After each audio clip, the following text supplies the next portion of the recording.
Hi hello guys, అందరు ఎలా ఉన్నారు? Welcome to our channel Shishant Sai family vlogs. Guys, ఈ వీడియో వచ్చేసి 1 వీక్ ముందుదేనండి, ఇప్పటిది కాదు. సో అప్లోడ్ చేయడానికి నాకు కొంచెం టైం పట్టింది. ఈ వీడియో వచ్చేసి ఏంటంటే, మాకు దగ్గరలో కడానా డ్యామ్ అయితే ఉందన్నమాట. సో ఆ డ్యామ్ని చూడటానికి అయితే వెళ్తున్నాము. ఇది నాది 3rd టైం అనమాట. 2 టైమ్స్ ఆల్రెడీ వెళ్ళాను. ఇంటికి గెస్ట్ వచ్చారు కదా, సో వాళ్ళు కూడా వెళ్దామని అంటే చూడలేదు ఎప్పుడు. సరే ఒకసారి వెళ్ళి చూసొద్దామంటే బయలుదేరామన్నమాట. ఆ రోజు ఈవినింగ్ బయలుదేరాము. మేము అప్రాక్సిమేట్గా బయలుదేరేసరికి మాకు 2 or 3 అయిపోయింది. ఇక్కడ ఏంటంటే వర్షం చాలా, వెళ్ళేదారంతా వర్షం పడుతూనే ఉందన్నమాట.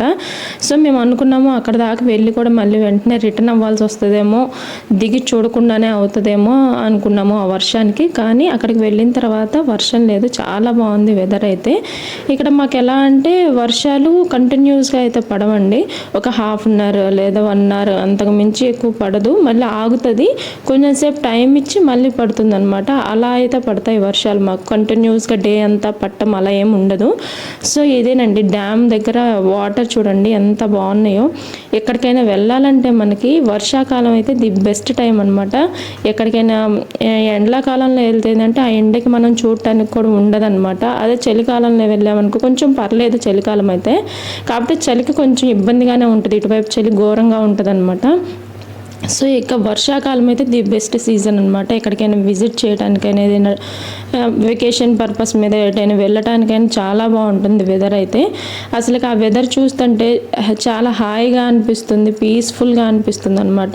కొంచెం ఎప్పుడైనా మంత్లీ లేదా 2 నెలలకు ఒకసారి, నెలకు ఒకసారి అలా వెళ్తూ ఉంటే చాలా బాగుంటుంది. మైండ్కి కూడా ఫ్రెష్ అన్న ఫీలింగ్ వస్తుంది అనమాట.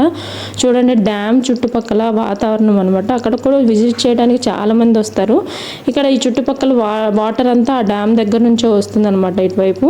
ఇంక ఇక్కడైతే పిల్లలు అయితే బొమ్మలు చూసారు కదా, ఇంకా వాడైతే ఇంకెన్ని బొమ్మలు ఉన్నా కూడా జంతువులు పిచ్చోడు.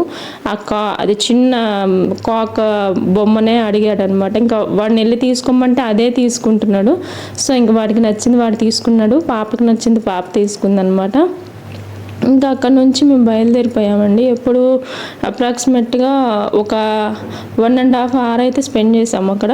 ఇంకా కిందకి వెళ్దాం అని చెప్పేసి అనుకున్నాము. మేము ఇంతకుముందు వెళ్ళినప్పుడు అయితే డ్యామ్ కిందకి కూడా అలో చేశారు. వర్షాకాలం అవటాన మాకు డ్యామ్ కిందకి అలో లేదనమాట.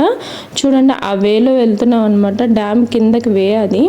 ఇంకా అక్కడికి కొంచెం దూరం వెళ్ళిన తర్వాత ఆపేశారు. ఇంతకుముందు పైకి కూడా ఎంట్రీ ఉండేది, పైన ఒక శివుడి స్టాచ్యూ అయితే ఉంటుంది అనమాట. సో అక్కడికి కూడా ఎల్లో ఉండేది, ఇప్పుడైతే ఎల్లో లేదనమాట. ఇంకా కిందకి వెళ్ళినా ఎల్లో లేదని చెప్పేసి ఇంకా మళ్ళీ రిటర్న్ అయితే అయిపోయామండి. ఇక్కడ దారిలో జెండాలు పట్టుకొని వెళ్తున్నారు కదా, వాళ్ళు ఏంటంటే కాలినడకన అంబాజీ, పావుగడ అలా వెళ్తూ ఉంటారనమాట. వర్షాకాలంలో నడుచుకుంటూనే వెళ్తారు. ఇంకా అప్పుడే మొహరం కూడా స్టార్ట్ అయింది. మాకు 3 రోజులు ఇక్కడ మొహరం అయితే చేస్తున్నారనమాట, ఊరేగింపు అలా చేస్తూ ఉంటారు. సో ఇంకా అవన్నీ చూసుకుంటూ వాళ్ళ గురించి మాట్లాడుకుంటూ వచ్చామన్నమాట. ఇంకా ఇంటికి వచ్చేసరికి 8 అయిపోయింది అనమాట. ఇంక ఇంటికి వెళ్ళి ఏం తింటావులే అని చెప్పేసి మధ్యలోనే ల్యాపినోజ్లో అయితే ఆగాము. ఇంకా ల్యాపినోజ్లో తినేసి ఇంక ఇంటికి అయితే వెళ్ళిపోయాం అనమాట. అక్కడే ఇంకా తినటం అయిపోయిన తర్వాత బయట నుంచి చూస్తే ఎక్కువ సౌండ్స్ వినిపిస్తున్నాయి అనమాట. ఇంకా బయటికి వెళ్ళి చూడగానే ఇక్కడ ఊరేగింపు అయితే జరుగుతుంది. మొహరం కదా ఆ రోజు, లాస్ట్ డే అంట, ఊరేగింపు అయితే జరుగుతుంది. చూడండి చాలా మంది జనాలు అయితే వచ్చారు. ఇంకా అక్కడే ఫుడ్ కూడా సప్లై చేస్తున్నారు అనమాట వచ్చిన వాళ్ళకి. ఇక్కడ ఏంటంటే ఇంకా అవి ఉన్నాయి కదా, మసీదు అవి కట్టి ఉన్నాయి కదా, అక్కడ ఇంకా కొంచెం సేపు ఆపి చిన్నపిల్లలు ఉంటే అక్కడ ఇంకా వాళ్ళకి కొంచెం అక్కడ అంటించి తీస్తూ ఉంటారనమాట, ధూపం వేసి అలా చేస్తూ ఉంటారు. అక్కడ 3 రోజులైతే ఊరేగింపులు జరిగినాయండి. ఇలాగే సాయంత్రం పూట ఎక్కడ చూసినా కూడా, ఏ గల్లీలో చూసినా ఇలా ఊరేగింపు జరుగుతూనే ఉంది. చాలా బాగా చేశారు మొహరం కూడా. ఇంకా చూడండి ఇంకా అయిపోయిన తర్వాత అయితే ఇంక మేము ఇంటికి వెళ్ళిపోయాము. సో బ్లాగ్ అయితే ఈరోజు అయితే ఇదండి. సో ఎలా ఉంది ఏంటనేది ప్లీజ్ కామెంట్ చేయండి, అలాగే లైక్ చేయండి. మీ లైక్ నాకు మంచి సపోర్ట్ని అయితే ఇస్తుందన్నమాట. సో కొత్త వాళ్ళు మన వీడియో చూసినట్టయితే ప్లీజ్ సబ్స్క్రైబ్ చేసుకోండి. మరో మంచి వీడియోతో మళ్ళీ కలుసుకుందాం. Until then take care, bye guys.